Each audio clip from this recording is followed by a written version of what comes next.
जो हम पढ़ रहे थे,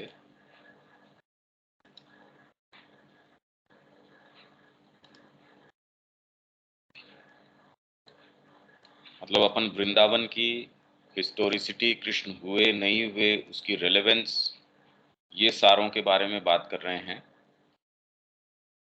तो यहाँ तक तो हमने पढ़ लिया था, अब आगे मैं पढ़ देता हूँ। The historicity of Krishna is of less importance and is not essential, but it has still a considerable value. Krishna की हिस्टोरिसिटी वो ऐतिहासिक है या नहीं है, ये लेस इम्पोर्टेंस की स्पिरिचुअल इम्पोर्टेंस, इसकी इतनी spiritual importance and is not essential, क्योंकि स्पिरिचुअली तो हिस्टोरिसिटी की आवश्यकता ही नहीं है, वो तो आज भी मौजूद है। इसमें हिस्टोरिकल फैक्ट हो या नहीं हो, वो तो आज भी उतने ही प्रेजेंट है, इसलिए वो वाली तो कोई इसमें इशू ही नहीं है। तो but it has still a considerable value.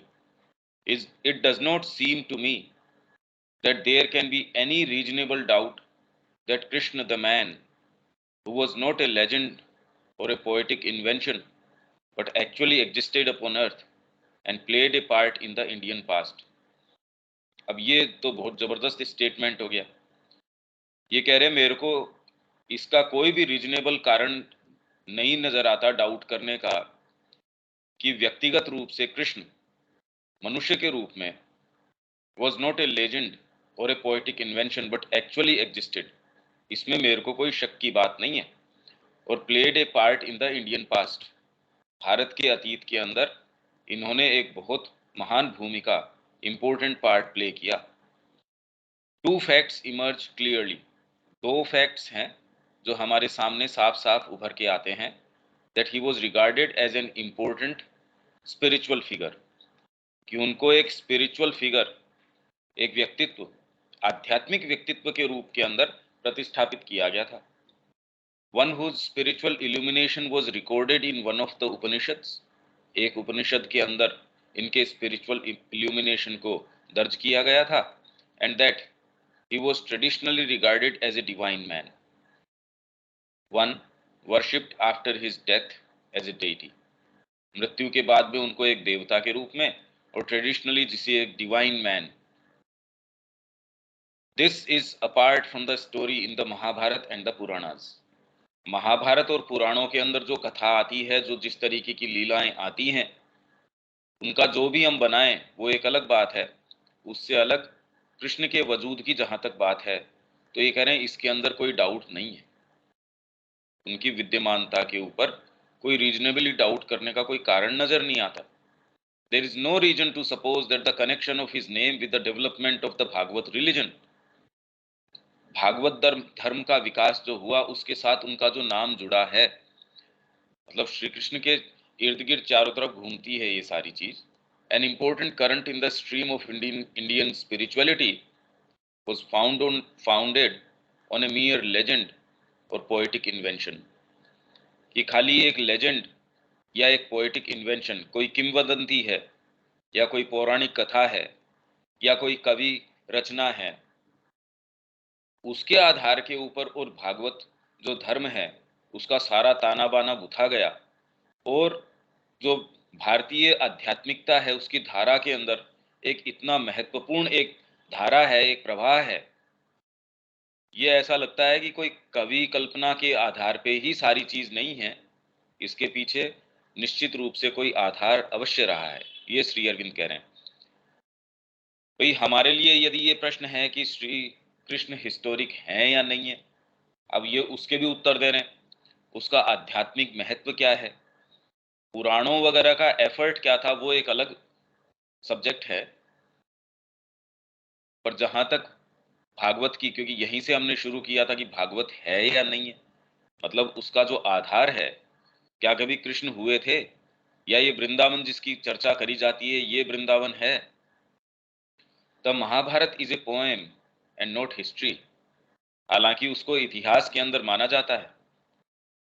Mahabharat काव्य है, महाकाव्य है ये, एंड नॉट हिस्ट्री, पर इतिहास क्योंकि इतिहास शब्द से भारतीय संस्कृति का क्या अर्थ था, तो इंडियन कल्चर में जब हम पढ़ेंगे भारतीय संस्कृति के अंदर, उसमें कह रहे हैं कि महाभारत और रामायण को भी इतिहास के अंदर शामिल कर लिया गया।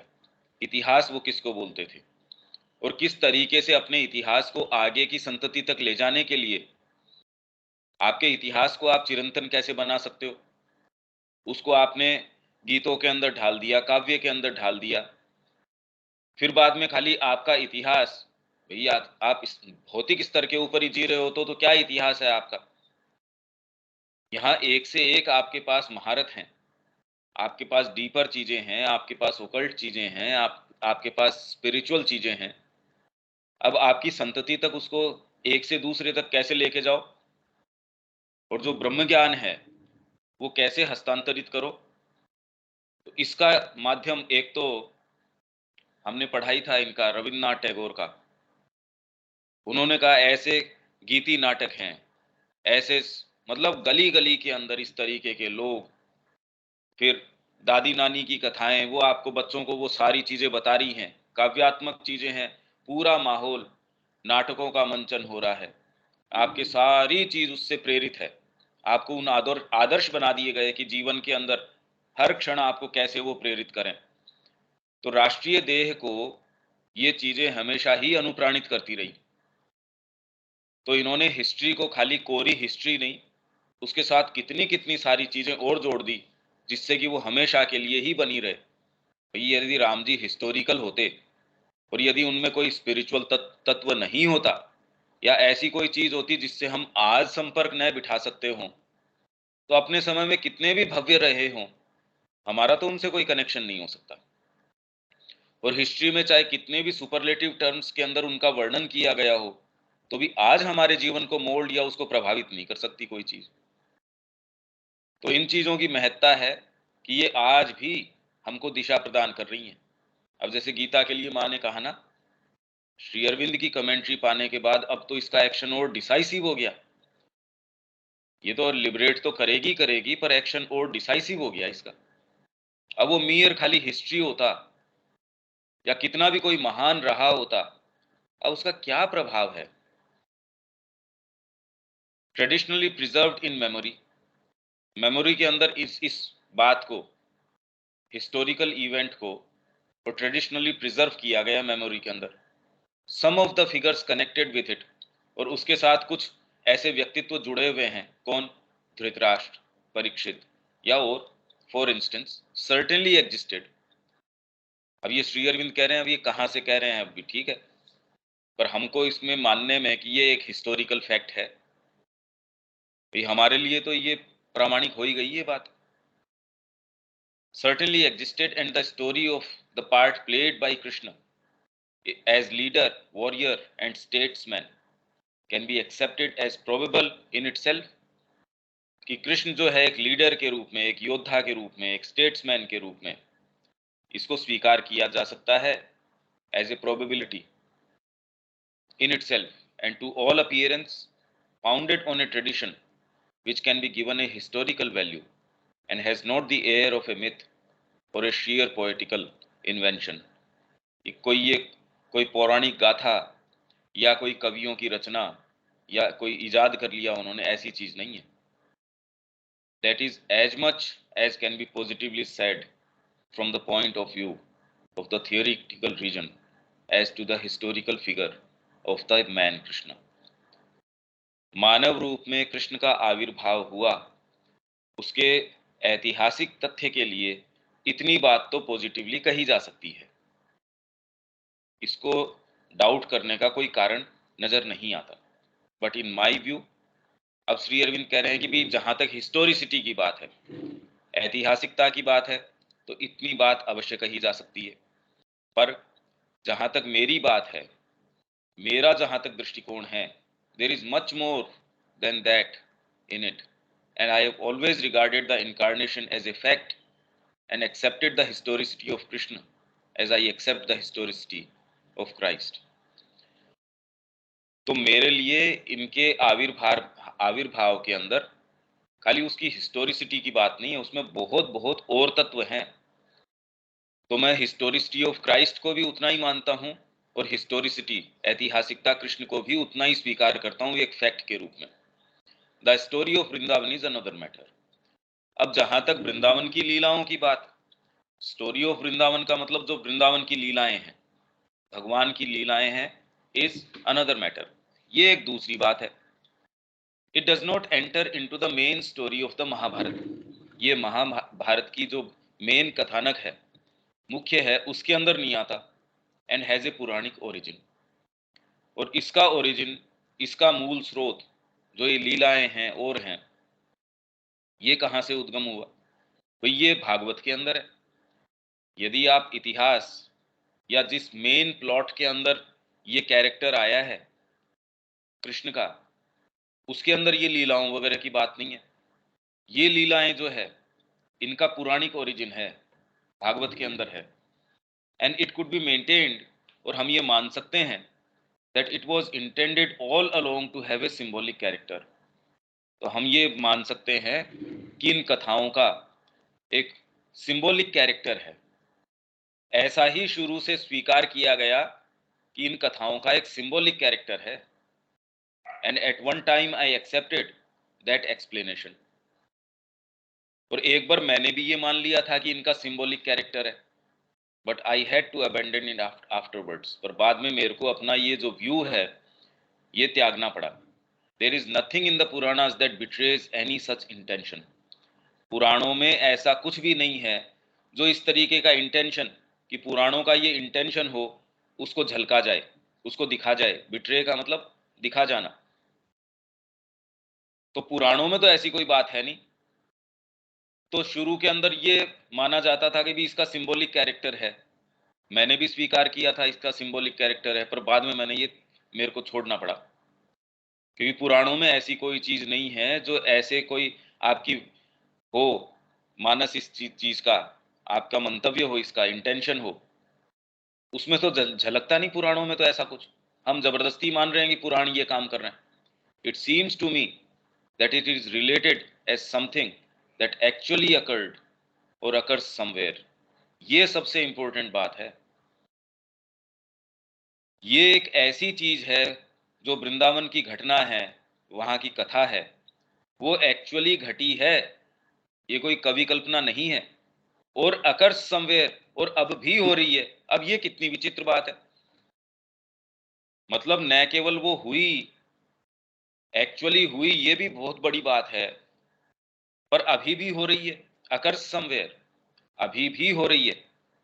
यही बात रामचरितमानस के बारे में है, यही बात औरों के बारे में है।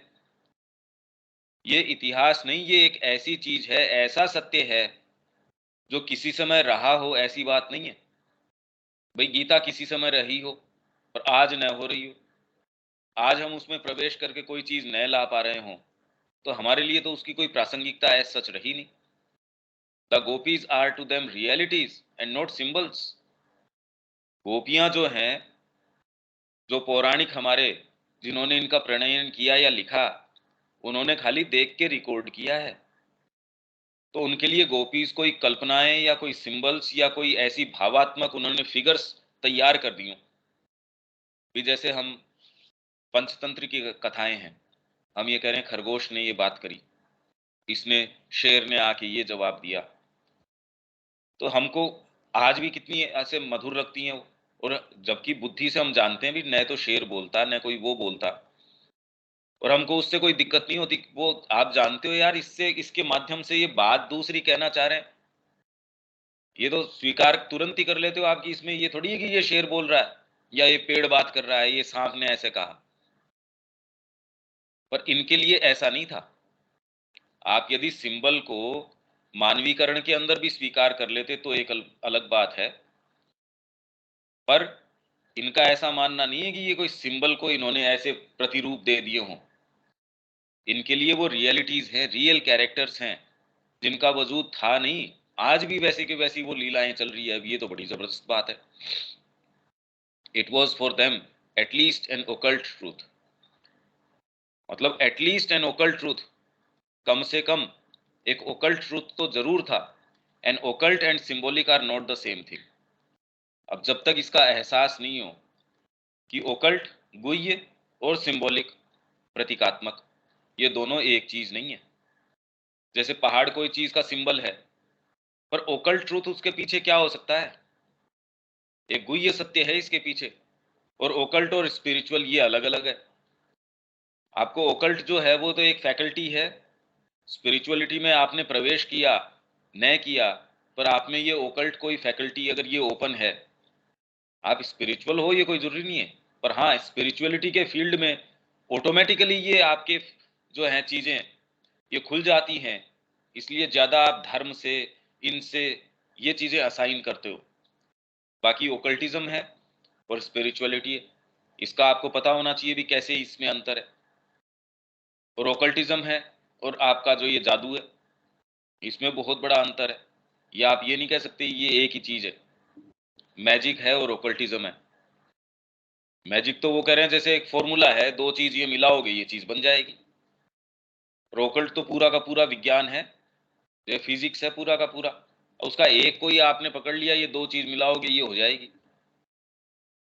The symbol may be only a significant mental construction.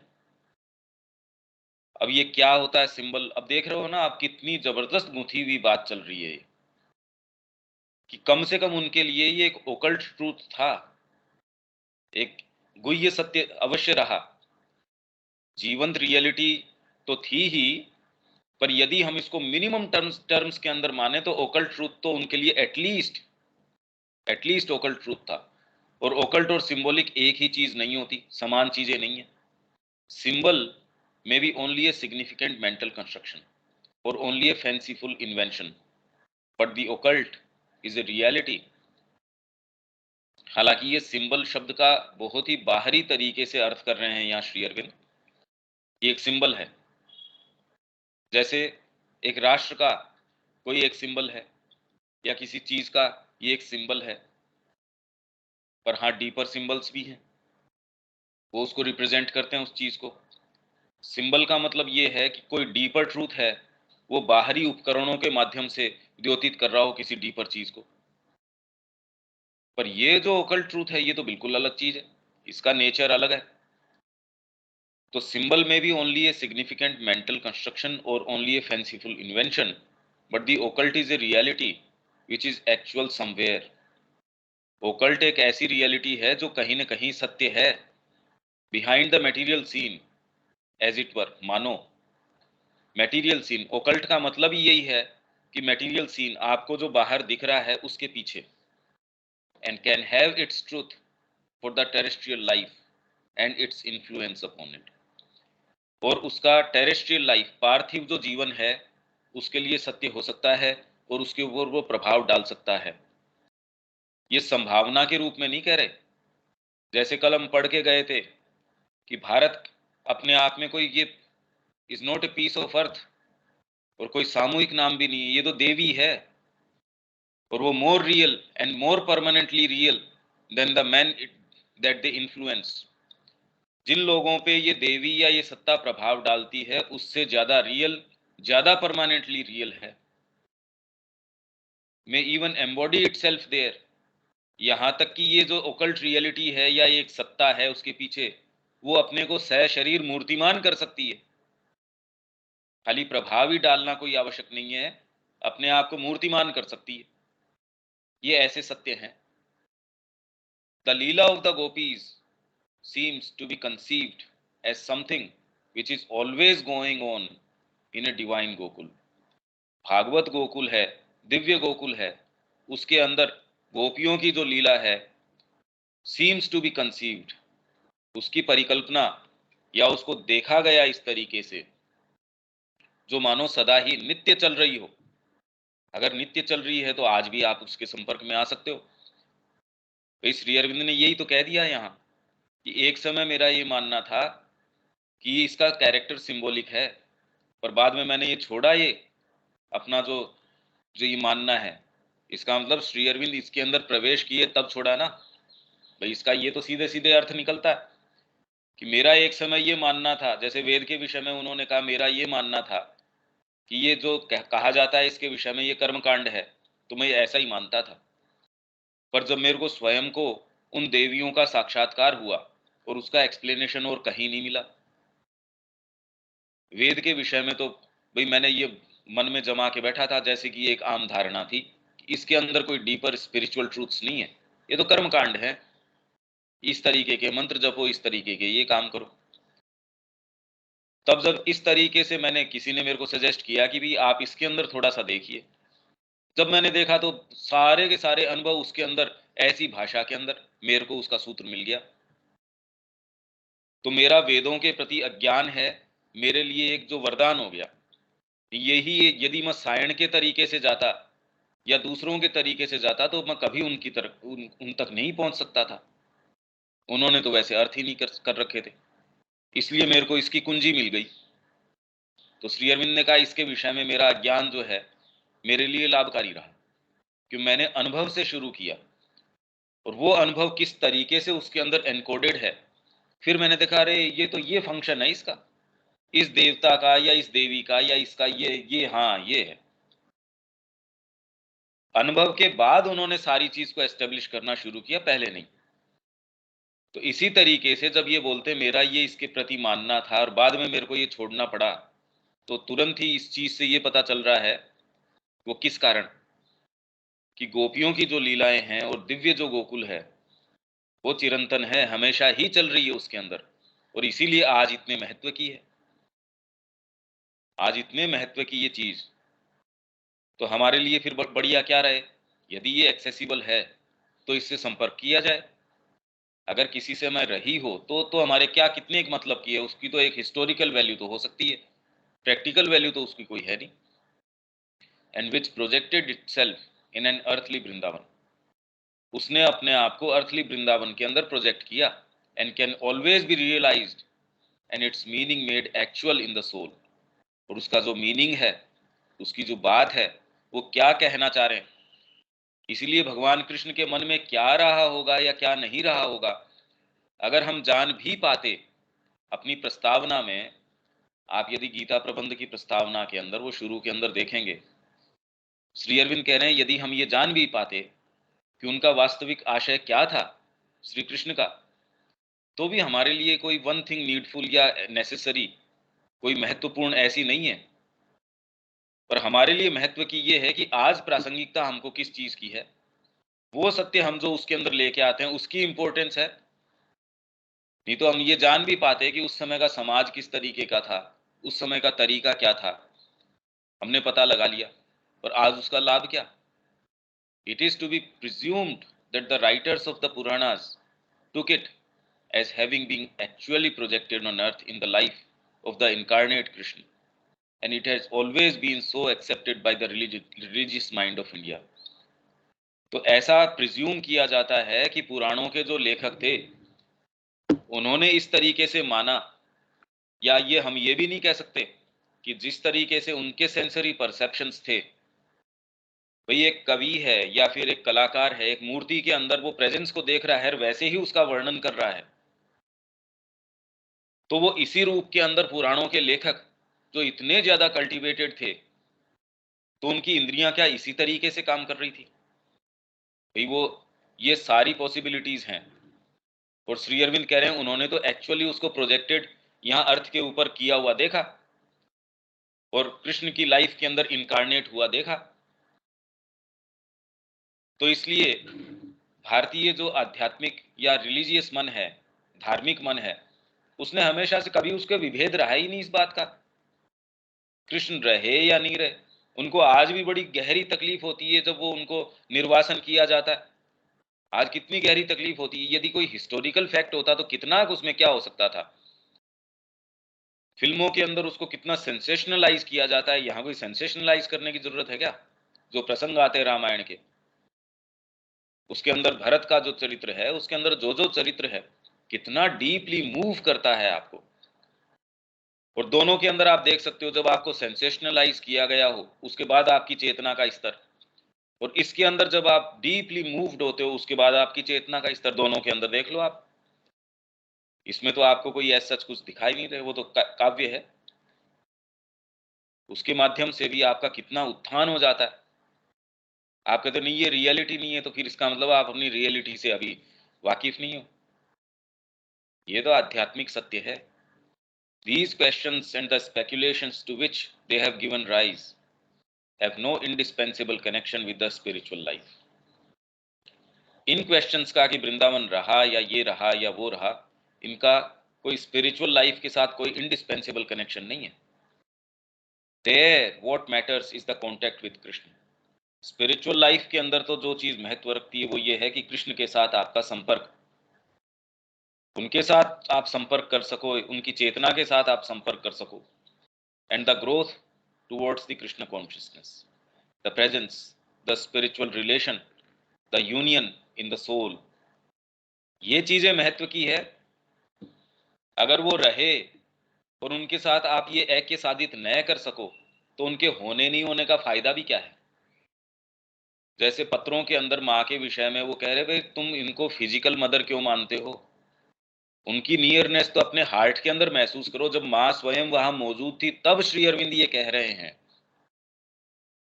तो कृष्ण का वजूद रहा या नहीं रहा, यदि हार्ट के अंदर आज उनसे यूनियन आप नहीं कर सकते तो फिर लाभ क्या है ये बताइए। माँ जब स्वयं वहां मौजूद थी तब श्री अरविंद कह रहे हैं अरे भाई तू अपने हार्ट में उनके साथ ऐक्य प्राप्त कर, तब उनकी उपस्थिति तेरे को हमेशा ही प्राप्त होगी। तू जो ये इंसिस्ट करता है कि वो मेरी जो है फिजिकल मदर हैं, मेरे को उनकी प्रोक्सिमिटी चाहिए, नियरनेस चाहिए, तो ये फिजिकली पॉसिबल भी नहीं है और ये सही भी नहीं है, आध्यात्मिक रूप से ठीक भी नहीं है। Till that is reached the aspiration, the growth in bhakti and whatever illumination one can get on the way. तो ये चीज इंपॉर्टेंट है। To one who has had these things, lived in the presence, heard the voice, known Krishna as friend or lover, guide, teacher, master, or still more, has had his whole consciousness changed by the contact। अब वो आदमी कैसे मान लेगा इसको? अलग अलग भाव जिसने उसके अपनाए कृष्ण के संबंध में, सखा का, प्रेमी का, मार्गदर्शक, टीचर, मास्टर, किसी भी भाव से आप इसके पास गए हो, एंड और स्टिल मोर, जो आपको जैसा भाव उसके प्रति रखना है, इनफैक्ट बैर भाव से आप उसके पास जा सकते हो। Has had his whole consciousness changed by the contact. इस कॉन्टैक्ट से वो पाता है कि कहां से उसने शुरू किया था और कितनी उसकी चेतना है परिवर्तित हो गई है। और felt the presence with in him, और उसने अपने अंदर जो प्रेजेंस है उसको महसूस किया है। All such questions have only an outer and superficial interest.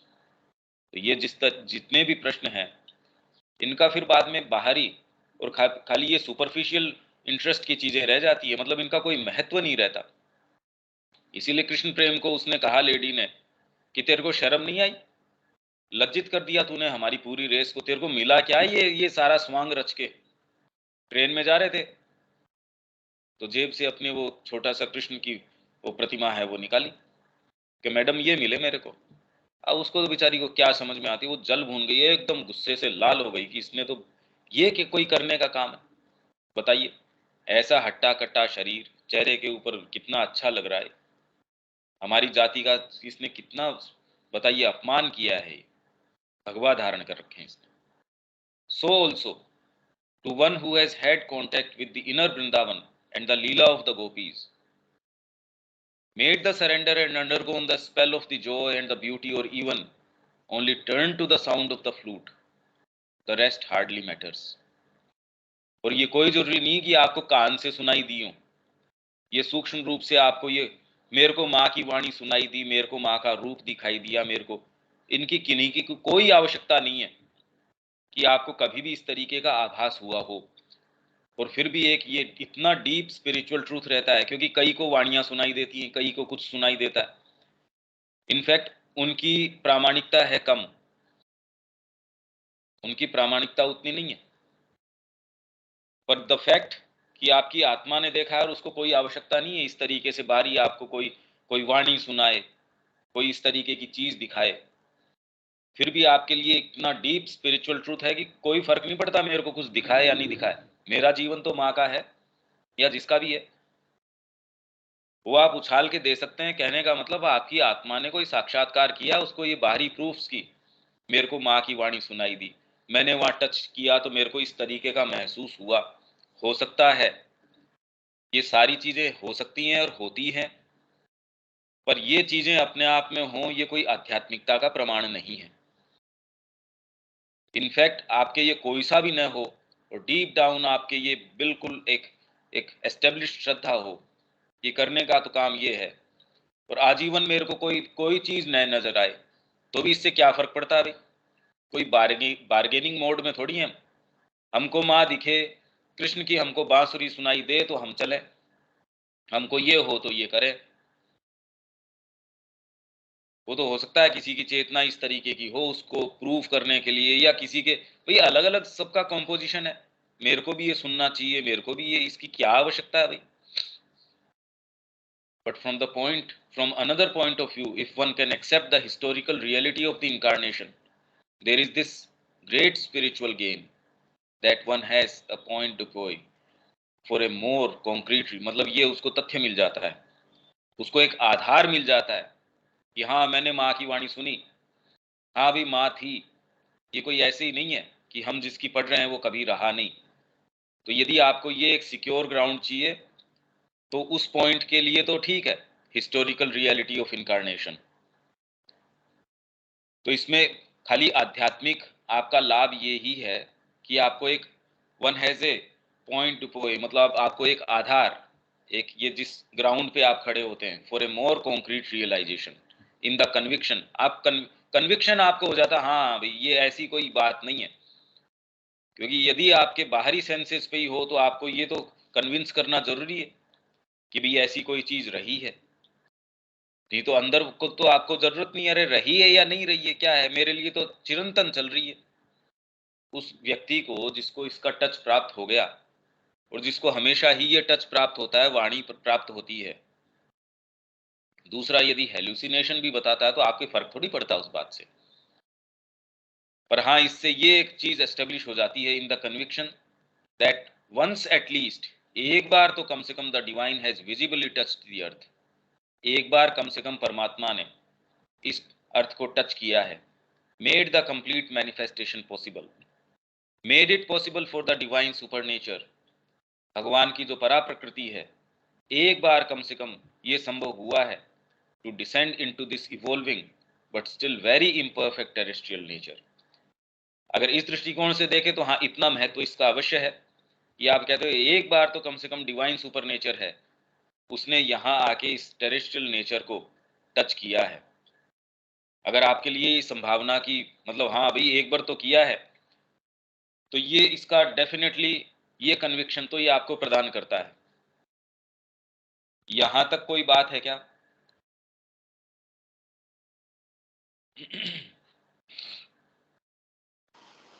नहीं ठीक है। ये बहुत ज्यादा इंपॉर्टेंट है और बहुत गंभीर चीज है। क्लियर हाँ स्पष्ट हो गया।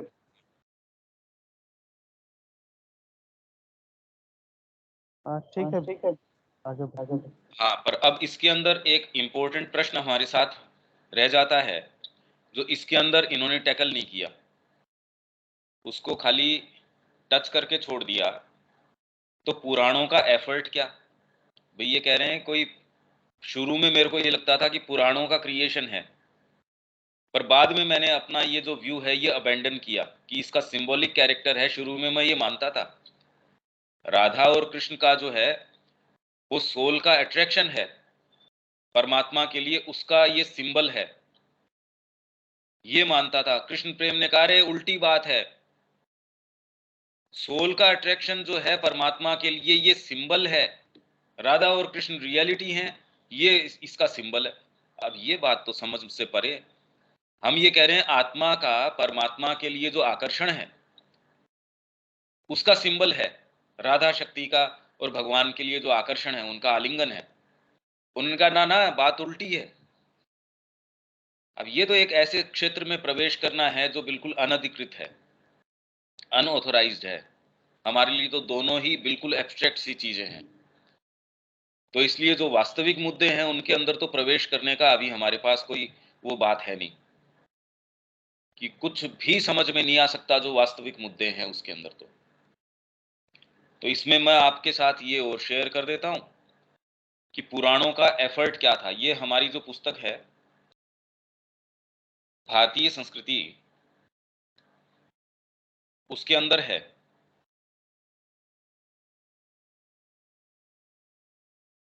ये सनातन धर्म वाली में नहीं, पर भारत एवं उसकी संस्कृति की महानता, उसका पेज है 266। आपके पास कुछ के पास तो होनी चाहिए, नहीं है तो कोई खास बात नहीं है। ये मैं स्क्रीन, तंत्र एवं पुराण, ये कर क्या रहे थे भाई। सारी बात तो इसी के ऊपर है ना कि भागवत लिखी नहीं जा सकती थी, तो पुराण आखिर कर क्या रहे हैं। इसके अंदर जब तक इस प्रश्न को हम उसके साथ इसको साथ में नहीं लें तो वो इनकम्प्लीट। एक अंग से तो श्री अरविंद ने सारी बातें कितनी कॉम्प्रिहेंसिव तरीके से उसमें कह दी, पर उसका उनका जो प्रश्न वहां जो टैकल कर रहे थे वो तो हिस्टोरिसिटी ऑफ कृष्ण और वृंदावन उनकी बात कर रहे थे। तो उसके संबंध में जितनी आवश्यकता थी, भाई इतना बड़ा लेटर फिर भी देखिए कंसाइज तरीके से लिख के, इतना बड़ा वो रात दिन रोज अगर इस तरीके के लिखे हुए लेख थोड़ी लिख रहे थे, आर्टिकल थोड़ी लिख रहे थे। उनको तो किसी ने प्रश्न किया तो एकदम उसको कंसंट्रेटेड तरीके से उसके संबंध में जो कहा जा सकता उतना कह दिया। तंत्र एवं पुराण, भारत की आत्मा को बचाने का जो कार्य योगी दार्शनिकों ने किया वह संभव न हो पाता यदि, मतलब ये संभव कैसे हो पाया यदि लोगों की कल्पना और भाव तरंगों को तथा उनकी नैतिक एवं सौंदर्यात्मक बुद्धि को, उनकी एथिकल और एस्थेटिक, एथिक्स क्या कहती है, नहीं ये सही नहीं है, ये ऐसे। दूसरा कहता है कि सही गलत का तो ठीक है पर ये सुंदर है भी नहीं, ये तो अच्छी बात नहीं है। मैंने आपसे ये करार किया था तो आप कहते कि ये तो अच्छी बात नहीं है। दूसरा कहता है यार इसका तो मैंने पेमेंट किया हुआ है, टैक्स मैंने दिया हुआ है, तो मेरी नैतिक जो दायित्व है वो मैंने पूरा कर दिया। दूसरा कहता है नैतिक तो पूरा कर दिया होगा पर ये बात तो ये सुंदर नहीं है। आपने उससे करार किया था कि 3 दिन तक मैं आपके यहाँ काम करूंगा, ठीक है आपकी नैतिक अब चौथे दिन की जिम्मेदारी नहीं है, पर अचानक उसके कोई स्थितियां इस तरीके की अराइज हो गई, उसके कोई इमरजेंसी आ गई, संकट आ गया। एस्थेटिक बीइंग आपका कहेगा यार आप फर्क नहीं पड़ता इसने पैसे दिए या नहीं दिए, और मान लो करार के बाद उसने 3 दिन के भी पैसे नहीं दिए, एस्थेटिकल बीइंग आपको ये कहेगा नहीं कोई खास बात नहीं है पर अभी इसके बच्चे की समस्या है, उसके कोई ऐसी इमरजेंसी है, तेरे पास गाड़ी है तो चलो उसको हॉस्पिटल छोड़ के आओ। अगर ये कोड सोसाइटी के अंदर हो तो आपको जो लीगल कोड है, नहीं तो खाली लीगल कोड के आधार पे आप समाज को नहीं चला सकते। उसमें तो धीरे धीरे धीरे धीरे वैसे ही हो कि हाथ काट डालो उसका, ये काट डालो, कैपिटल पनिशमेंट दो उसको। इसका मतलब बेसिकली आप पशु के स्तर के ऊपर हो। तो यदि लोगों की कल्पना और भाव तरंगों को तथा उनकी नैतिक एवं सौंदर्यात्मक बुद्धि, यहाँ जितना भी धर्म का हमेशा ही जुआ उसके ऊपर रहा कसा हुआ, धर्म का स्वर, धर्म मतलब ये धर्म नहीं कि हिंदू धर्म ये धर्म, कि ये क्षत्रिय का धर्म है उसके लिए नैतिकता ये है, ब्राह्मण के लिए ये है, वैश्य के लिए ये है, और यदि वो गृहस्थ के लिए ये वाला धर्म है, वो ब्राह्मण है तो ये वाला है, और उसके अंदर फिर बाद में वो देश काल पात्र। तो ये सारी चीजें हैं, ये हमेशा ही उसके ऊपर को आकर्षित करने वाले अधिक सुबोध विचारों, रूपों, प्रतीकों के एक विपुल समुदाय की सहायता इस कार्य में प्राप्त न होती, जिसके लिए आवश्यक था कि ये विचार, रूप आदि कुछ अंश में तो उच्चतर अध्यात्म सत्य की अभिव्यक्ति हों और कुछ अंश में सामान्य धार्मिक मनोवृत्ति तथा आध्यात्मिक मनोवृत्ति के बीच एक से दूसरी तक पहुंचने के लिए सेतु का काम करें। ये जबरदस्त बात है। जो कैरेक्टर्स हमारे सामने प्रस्तुत किए गए वो खाली नैतिक कैरेक्टर्स नहीं है। भीष्म का कैरेक्टर हमारे सामने रखा गया, या शिवी का कैरेक्टर रखा गया, या सीता का कैरेक्टर रखा गया, जो भी हमारे सामने कैरेक्टर्स रखे गए तो नैतिक हम हमारे सामने ये स्टैंडर्ड्स क्रिएट कर दिए गए। तो वो खाली नैतिक ही नहीं है। अगर खाली नैतिक हो तो उनका तो जो प्रासंगिकता है या उनकी जो वैल्यू है या उनका जो इन्फ्लुएंस है वो एक स्तर का हो सकता है।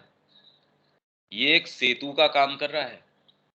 आपकी धार्मिक, सामान्य धार्मिक मनोवृत्ति तथा आध्यात्मिक मनोवृत्ति के बीच एक से दूसरी तक पहुंचने के लिए सेतु का काम करें। तो कोई भी आप कैरेक्टर, युधिष्ठिर का कैरेक्टर उठा के देख लो, यदि वो धर्म की बात करता है धीरे धीरे, पर उसमें पूरे में वो एक बात कहता है कि इसके अंदर धर्म ये है, तो हमेशा ये आप ये पाएंगे कि उसको ट्रांसेंड करने वाला एक दूसरा धर्म, श्री कृष्ण की वाणी उसके साथ आ जाएगी।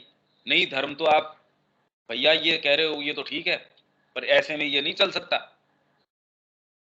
अर्जुन जो है वो creed of the Aryan fighter के अंदर कितनी कितनी बातें कह रहा है, पर श्री कृष्ण की वाणी है उसको ट्रांसेंड कर जाती है। आप यदि बारीकी से ये देखें कि धर्मों का किस तरीके से निरूपण हुआ है मास्टरफुल तरीके से, और कहीं तो इसकी परिकल्पना तक भी नहीं है कि ऐसी कोई चीज भी है क्या, जीवन को गाइड करने के ऐसे कोई फैक्टर्स भी हो सकते हैं क्या। और यहाँ रिलेटिव सापेक्ष तरीके के धर्म है। बच्चे के लिए ये धर्म है, जब वो बड़ा हो जाता है और बच्चा अगर ब्राह्मण कुल का है तो उसके लिए ये धर्म है। इस समय यदि देश के अंदर संकट है, बच्चा है ब्राह्मण कुल का है, पर इसके लिए ये धर्म है। अब देखिए आप कितने कितने, और धर्म का अर्थ क्या हुआ, धीरे धीरे आप जहां भी हैं आपके लिए एक नैतिक विधान की आगे चलो। नहीं तो धर्म का क्या अर्थ है, मतलब आपके लिए राइटफुल एक्शन, सही एक्शन ये है। सही का मतलब आपकी निम्न प्रकृति के ऊपर आपने पांव रखा और ऊपर उससे उठे, आप जहां भी हो भाई। और धर्म का मतलब क्या हुआ, यदि राष्ट्रव्यापी रूप से ये चीज की जाए तो ये आपके पूरे राष्ट्र को कहां लेके जाएगा सोचिए। हम तो बात साधना की करते, पर हम तो एक एक चीज कोई ये फॉलो नहीं करते कि तेरा धर्म क्या है। यदि गुरु अपनाया है, यदि तू ये कहता है कि मेरा जीवन माँ का है, तो तेरे धर्म क्या बनता है, हमारे तो आती नहीं है बात। और यदि पूरा राष्ट्र का वर्ण व्यवस्था है, जाति व्यवस्था है, सारी व्यवस्था, नहीं ये वैद्य ये नहीं कर सकता, धन लेके ये काम नहीं कर सकता। अभी तक भी उन्होंने उसकी एक जाति अलग कर रखी है, जाति बहिष्कृत हैं वो, कि ये आउटकास्ट कैसे है अभी। अरे इनके जो पूर्वज हैं उन्होंने धन मांग लिया था एक बार, इन्होंने रोगी के लिए और उससे पैसा ले लिया, तो इनको बहिष्कृत ही कर दिया। ये गलत बात है, ये नहीं कर सकते आप। इस आवश्यकता की पूर्ति तंत्रों और पुराणों ने की।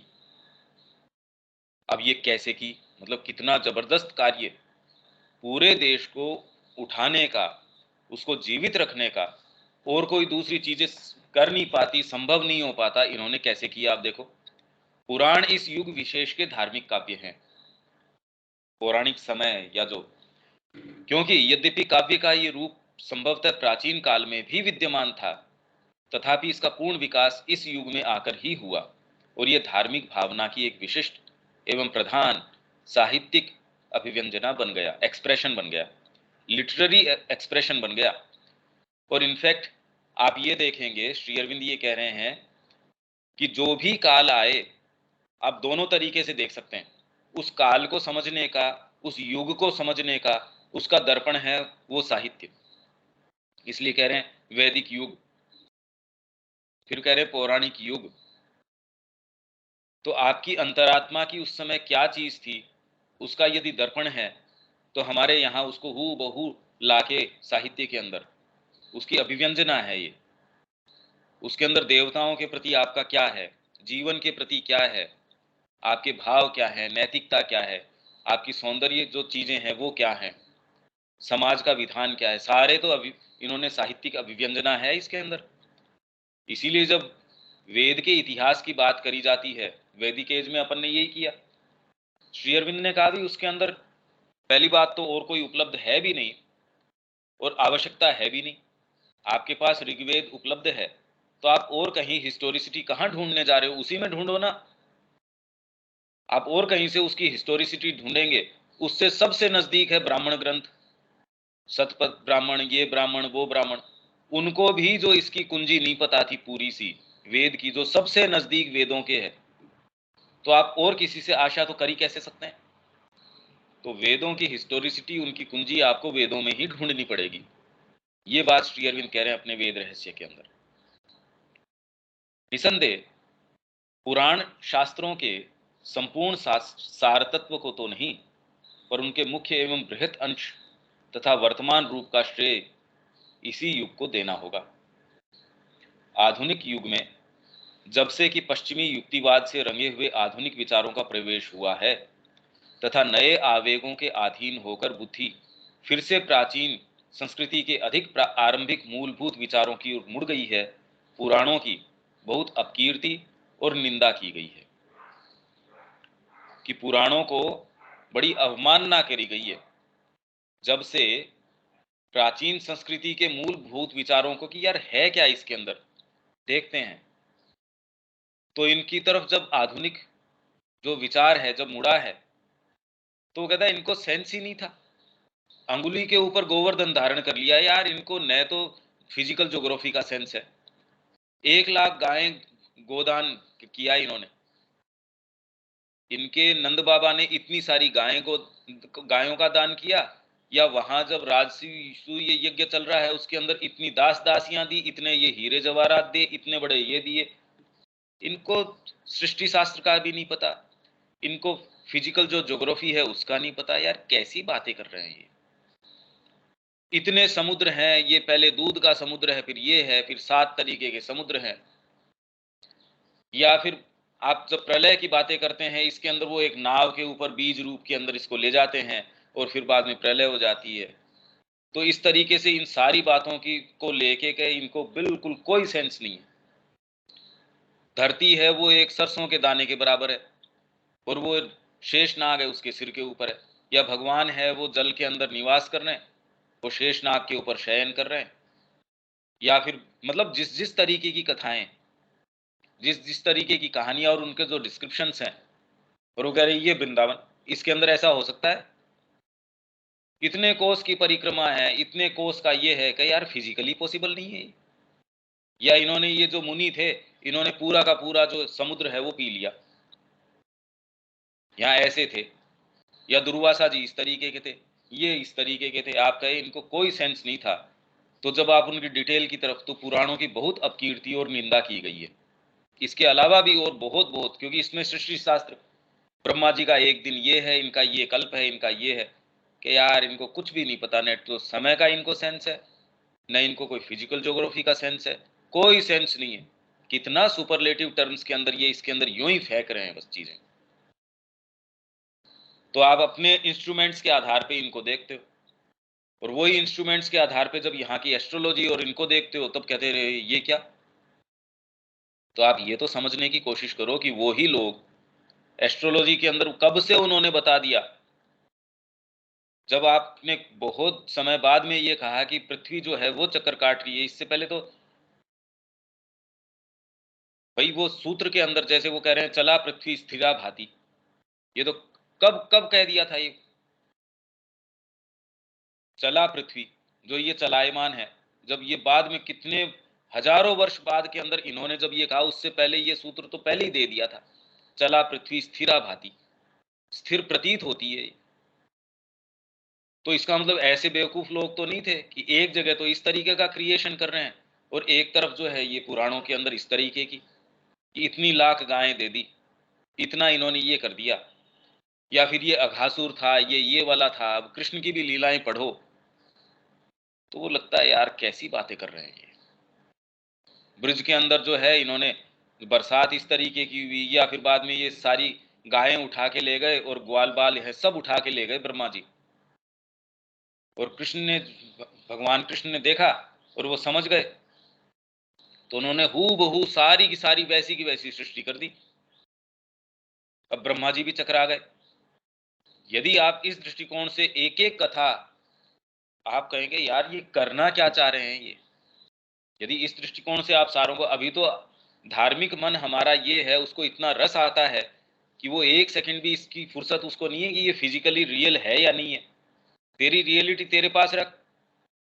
उन्होंने तो अपने अंगुली के ऊपर गोवर्धन उठा लिया, तो कृष्ण प्रेम को किसी ने पूछा इसका क्या अर्थ है, तो उन्होंने कहा भी मैं ये अर्थ समझाते समझाते परेशान हो चुका हूं, थक चुका हूं। तो इसका अल्टीमेटली अर्थ है कृष्ण स्वयं, बस मेरे से इससे ज्यादा मत पूछो तुम, इसका क्या अर्थ है, इसका क्या अर्थ है। उन्होंने अंगुली के ऊपर उठा लिया, अब कैसी अंगुली रही होगी, कैसा क्या रहा होगा, या फिर वो कहते पता नहीं यार ये क्या कह रहे हैं, नशा कर रखा होगा। या सोमरस की बात आती है तो वो प्लांट ढूंढने के लग जाते हैं, यार ऐसा कौन सा प्लांट है जिसमें इतना नशा होता है कि ऐसे पागलपन की बातें करते हैं। तब वो फिर बाद में वो एक जना जाता है, शायद माइकल पेलिन है या कौन से, उसने डॉक्यूमेंट्री बना रखी है, वो कहता है हाँ ये प्लांट इस तरीके का है, ये पाकिस्तान अफगानिस्तान के आसपास ये कुछ ऐसा है, इसकी चाय सी बना के पियो तो थोड़ा नशा सा होता है। अब ये बुद्धि अगर इस तरीके का डॉक्यूमेंटेशन करेगी तो आपके वेद का क्या बनाने वाली है, वो देख लो, वही पुराणों का बनाती है। तो इनकी अपकीर्ति और निंदा मैं इसलिए इंप्रेस अपॉन कर रहा हूं कि हमारी भी मानसिकता ऐसी ही है। हम कौन सा कोई इस क्रिटिकल एनालिसिस से या एक्चुअल में कर क्या रहे हैं, न तो हमको ये पता श्री अरविंद क्या करें इसके संबंध में, न हम अप्रोच करते अपने पुराणों को या किसी को भी। तो ये नहीं कि हमारी मानसिकता उनसे कोई अलग है, उन्होंने तो एटलीस्ट कम से कम प्रयास किया कि इसमें जाएं हम देखें क्या है, हमने तो प्रयास ही नहीं किया। तो ये मैं इसलिए मुद्दे उठा रहा हूं कि हम किस बैकग्राउंड पे, किस आधारशिला पे बैठे हैं, हम देखें तो सही। परंतु इस निंदा के अधिकांश का कारण मध्ययुगीन धार्मिक ग्रंथों के प्रयोजन, उनकी रचना पद्धति एवं उनके आशय को सर्वथा गलत रूप से समझना है। हम नहीं समझते कि वो कर क्या रहे थे, उनका प्रयोजन क्या था। पहले तो ये मध्ययुगीन जो मिडियाइवल टाइम के जो धार्मिक ग्रंथ हैं, उनका प्रयोजन, इंटेंशन क्या था भी उनका, और रचना पद्धति क्या पद्धति थी, इसका फिर बाद में एक पुराण प्रवेश करके एक पुस्तक है, उसके अंदर उन्होंने अपने इसमें लिखा भी है, यथा समय मैं आपसे वो शेयर कर दूंगा। वो ओरिजिनली तो बंगाली के अंदर थी, फिर अपन ने उसको ट्रांसलेट करवाया उस पुस्तक को, पुराण प्रवेश। तो उनकी रचना पद्धति, उनके आशय को सर्वथा गलत रूप में समझना ही है। मेरा आशय ही नहीं है वो काम करने का। आप सोच रहे हो कि मैं वो काम कर रहा हूं और उस तरीके से आप एक्सप्लेनेशन दे रहे हो, तो वो तो गलत ही जाएगा, सही कहां से जाएगा। भारत की धर्म संबंधी कल्पना की दिशा को तथा उसकी संस्कृति के विकास में इन ग्रंथों के स्थान को समझ लेने पर ही हम पुराणों के आशय को हृदयंगम कर सकते हैं। वास्तव में जब हम इसको समझेंगे तो ही पुराणों के आशय को, और श्री अरविंद कह रहे हैं हम तो पुराणों के द्वारा जीते हैं।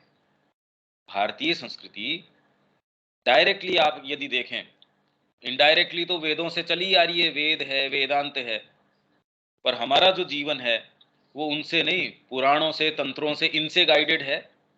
आपकी जितनी पूजा पद्धति है, जितना जीवनचर्या है, जितनी सारी चीजें हैं, वो सारी की सारी यहां से अपनी प्रेरणा ग्रहण करती हैं। प्रेरणा ही नहीं, डायरेक्टली वो जो रूप है आपके जितने कर्म कांड के, जितने और के, वो सारे के सारे अपने यहां से लिए हैं।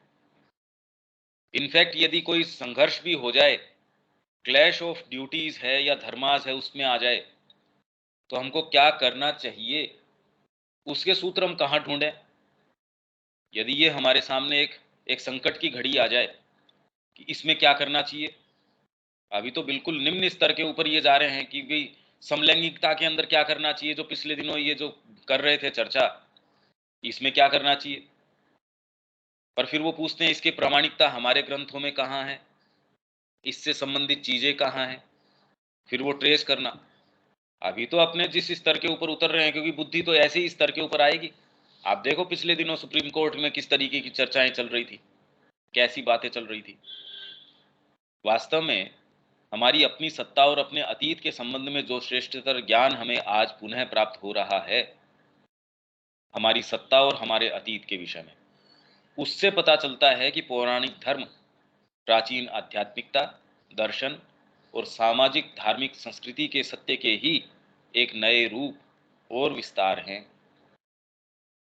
प्राचीन जो आध्यात्मिकता रही, मतलब वैदिक युग के अंदर, वैदिक और वेदांतिक काल के अंदर जो आध्यात्मिकता, दर्शन, सामाजिक धार्मिक संस्कृति के ही जो सत्य हैं, उन्हीं के नए रूप और विस्तार हैं। यहाँ तो हमेशा ही अविच्छिन्न धारा रही, शुरू से लेके यहाँ तक वो ही धारा रही, उसमें कहीं कोई विभेद नहीं। एक के बाद दूसरे गुरु आते रहे, उन्होंने उसी सत्य को साक्षात्कार किया।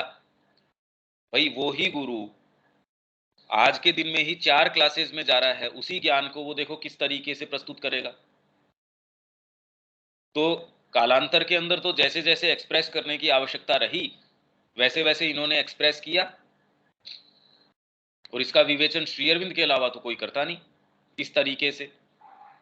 इन्होंने जो युगों के चक्र को और इसको कि किस समय कौन सी चीज और कैसे अभिव्यक्ति कालिदास के अंदर किस तरीके की, और सत्ता के विषय में ये कह रहे हैं हमारी सत्ता का पता चलता है कैसे, क्योंकि ये कह रहे हैं कि वैदिक समय के अंदर जिस तरीके का निरूपण हुआ उससे ये पता चलता है कि हमारे सत्ता के सत्य है, हम इंट्यूशन के अंदर ज्यादा थे। धीरे धीरे जैसे मन का प्रादुर्भाव हुआ उसके अंदर फिर बाद में वेदांत के तरीके से, मतलब धीरे धीरे इंट्यूशनल फिलोसफी जब आई तो माइंड कोई अपने खाली मानसिक विलास के ऊपर नहीं है, परमिएटेड विथ इंट्यूशन है। तो हमारी सत्ता का जो विकास है या उसकी जो वॉक है, उसकी जो कदमचार है, वो हमको पता चल रहा कि धीरे धीरे फिर बाद में उससे और नीचे आई। गीता के अंदर हम देखते हैं बिल्कुल मानसीकरण है, पर हाँ उसके पीछे इंट्यूशन है, बहुत जबरदस्त स्पिरिचुअल इंट्यूशन है। पर श्री अरविंद कह रहे हैं गीता जो है एकदम प्लेन टर्म्स में लिखी गई है। ये आ जाएगा हमारे शायद इसमें या आगे कहीं। गीता के संबंध में श्री अरविंद कह रहे हैं कृष्ण प्रेम ने यह प्रयास किया, गीता के सारे कैरेक्टर्स को सिंबॉलिक बता दिया। उन्होंने कहा धृतराष्ट्र जो है वो ये वाला सिंबल हमारे बीइंग का है, वो ये है। श्री अरविंद का नहीं, ये थोड़ा सा ज्यादा हो गया। इसके अंदर उनका जो सोच है वो मिसगाइडेड है। गीता जो लिखी गई है प्लेन टर्म्स के अंदर है। अब बताइए आपकी हमारी तो बात ही क्या, ऐसे व्यक्ति भी उसके इंटरप्रिटेशन में इस तरीके की चीजें कर सकते हैं। तो ये चीज हमको बता रही है कि हम कितने गंभीर एक विषय के सामने खड़े हैं, या चीज कर क्या रही है। श्री अरविंद ने कहा कि नहीं वो वैसा नहीं है। उन्होंने कहा कि इसके अंदर जो शंख बजाए या ये कुरुक्षेत्र है या इसमें युधिष्ठिर है, ये सारे के सारे सिंबॉलिक कैरेक्टर्स हैं। ये पूरी गीता को उन्होंने इसी दृष्टिकोण से फिर एक्सप्लेन करने की कोशिश करी सारी घटनाओं को, कि यदि हमारे ये बीइंग के पावर्स हों या ये सिंबल्स इस तरीके के हों और ये आपस में इंटरेक्ट करें, तो उन्होंने पूरी कथा को वैसे निरूपित करने की कोशिश करी। श्री अरविंद ने कहा नहीं ये थोड़ा सा ज्यादा हो गया। गीता जो है वो एकदम प्लेन टर्म्स में लिखी गई है। ये जो विशेष बात है ये आपके पास पुस्तक है भी, ये पेज 267 है। कल ये वाला कोटेशन और पढ़ लेंगे और उसके बाद हम अपनी आगे की यात्रा फिर करेंगे, क्यों अभी इससे आगे तो नहीं जा पाएंगे। ये बहुत ज़्यादा गंभीर विषय है, इससे ज़्यादा आत्मसात करना हमारे लिए अभी, क्योंकि नेसेसरी बैकग्राउंड चाहिए इसके लिए, ये मुश्किल है। इसके अंदर कोई बात या कोई चीज़ नहीं तो हम कल इसको फिर यहाँ से लेते हैं। रविकांत जी, विवेक, शब्या जी। हाँ नहीं कुछ नहीं कहना। ठीक है भैया, गॉड ब्लेस यू। आपके पास पुस्तक होनी चाहिए। मेरे पास है। हाँ, ये पेज नंबर मैंने बता दिया, आप इसको देख सकते हैं। पर जैसे मैंने बताया, पर उसका विवेचन किए बिना तो श्री अरविंद की जो कमेंट्री भी है या श्री अरविंद ने जो लिखा भी है, जब तक हमको उसका एक परिप्रेक्ष्य न हो वो कुछ भी समझ में नहीं आता। मतलब हमारे सत्ता का क्या पता चलता है जी इससे, या इससे ये क्या, तो जब तक हम धीरे धीरे खोलेंगे नहीं इसको हमको कुछ भी समझ में नहीं आएगा। इसीलिए लोग कहते हैं हमने ये पढ़ लिया इससे, पर वो समझ कुछ नहीं आता। एक एक शब्द जो है वो सारगर्भित है, बहुत बहुत चीजें वो बताता है, हमारी अपनी लेयर्स खोलता है। तो कल हम इससे ले लेते हैं, यहाँ हम छोड़ देते हैं इसको। जय श्री माँ। चलो।